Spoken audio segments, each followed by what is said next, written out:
Yo, what's good, YouTube? You already know who it is. It's your boy RJ, and today we got worst type of relationships by Rainbow. Golly, I can't speak. But yeah, you already know the vibes. Leave a like down below, comment down below, trying to react to next, and turn it up on the notification bell and subscribe to my channel if you ain't done so already. But yeah, let's get it. Imagine dumping her before she found her. I bet a lot of you guys are single, but there's this trend on TikTok where after you break up, you post your weight loss journey. Oh my god, look at me, I've lost so much weight.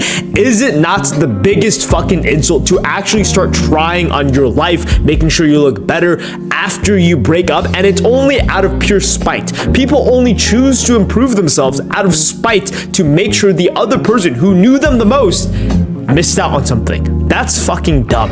Don't worry, babe, he's just a nerd. Why do they always pick the thugs?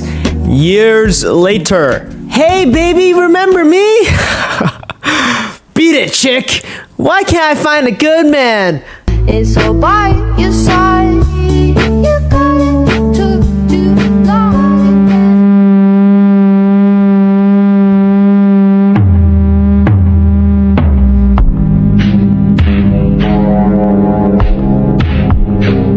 It could easily be argued that the reason why the relationship never worked out is because they only try after the breakup. And online in the internet, there are a lot of diverse people, stupid, dumb comments, and happily, a small minority of them are calling him out on the stupidity. Why only making effort once they're gone? I'm wondering, why do they always wait after the breakup? Good questions. Why do people actually try after the relationship? Yeah, I know exactly how that feels, and I don't know why. I don't know. I think it's just a thing. You know, you feel bad and you're depressed, and you're like, okay, maybe this will make me feel better.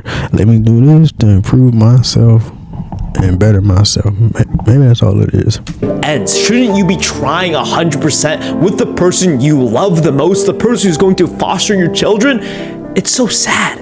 And no, it's not because of that, because we learn what we do wrong and try different things, the one who actually wants to change. I call bullshit. Here's the thing, that is a very good excuse to not hold any accountability. I think everyone knows deep down that being fat and ugly is bad, and everyone agrees with me. And this is like maybe a controversial take, but I don't think that the majority of fat people, until you learn about body liberation and body positivity, no one would choose to continue to be fat in a world where they absolutely hate fat people. People think that I'm glorifying obesity by spreading the word and like telling everybody about this information. Trust me, I wouldn't recommend anybody be fat in this world.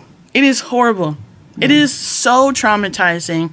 It is so isolating. People are evil, they are cruel. Strangers think it's okay to tell you on the bus, you're fat, you should lose weight, you're disgusting. Like, it's non-stop, and that leads to people isolating themselves and like seeking comfort through food. Shout out to the fat, disgusting lady. She's a true addict because people who consume alcohol know it's bad for you. And just like her, she knows that being fat is bad for you. Most of the time, you do not need a sudden, random, crazy experience to help you change your life, because deep down, everyone already knows what to do. Every form of advice is completely useless because you already know what to do. What's the thing holding you back from accomplishing your goals is not information. It kind of is, but most of the time it's people writing this story and excuses to explain why they shouldn't try. It's because I worked extra hard today. It's because I had a bad day that I could have this day off.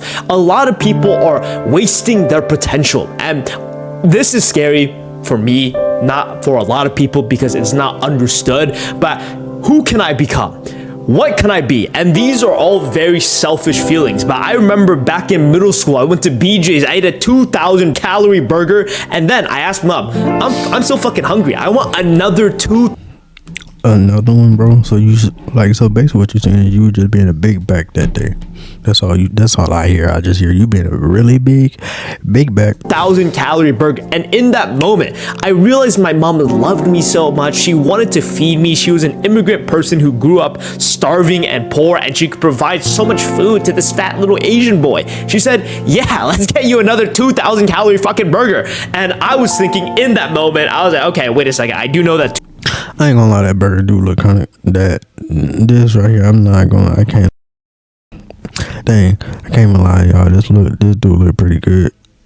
2,000 is the daily limit for adults. I'm a fucking kid and I'm about to eat another burger. This has to stop because I know that my mom's not gonna stop me, and more or less this applies to everything in life. No one knows what's best for you. My mom will blindly support me because that's what feels right and good for her, but deep down in that moment I knew that I shouldn't have eaten that burger, and I will not order another one.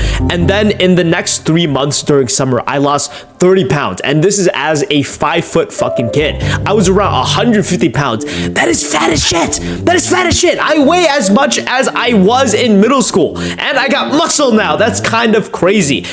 Do you want your videos to look like this? Well, in just 14 days, we've taught all these people how to do it. Our program, 14-Day Filmmaker, only costs $48.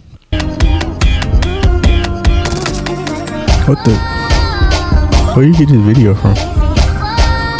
The worst type of a relationship you can have is with yourself. How you convince yourself to do things that you know are not good for you. Look at the fat lady and how she's perfectly making her the victim and also being so proud and brave for being fucking fat. Hey, if you know it's bad, why are you still doing it? Hey, if you know that being overweight and ugly in a relationship is bad, why do you only change after the breakup?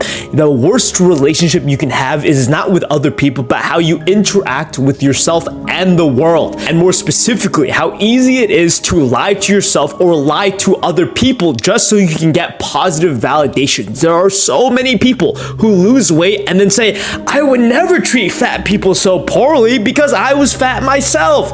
Scientifically, people do not like looking at ugly things. Hospital patients will die sooner if all they get to look at is a brick wall. People are going to treat you differently because you're thin. People are actually nicer to me. I had this fear in my head that people were treating me poorly because I was big, and turns out it's true. I am actually ignored because I'm fat. I am actually not taken as seriously because I'm fat. I am actually passed over for things because I'm fat. I am actually been missing out on all sorts of things because I'm fat. This fear is true. People will literally heal faster if they get to look at beautiful architecture, if they get to look at beautiful trees and nature. And I am using this as a proving point that people are not vain, people are not superficial, but biologically, we care about how things look. And if you are fat, obese, and ugly, then it is a bad thing. A lot of the things we know that are good for us, the advice that we are given, we already know. We don't need to hear it. But why do people need to have a catalyst when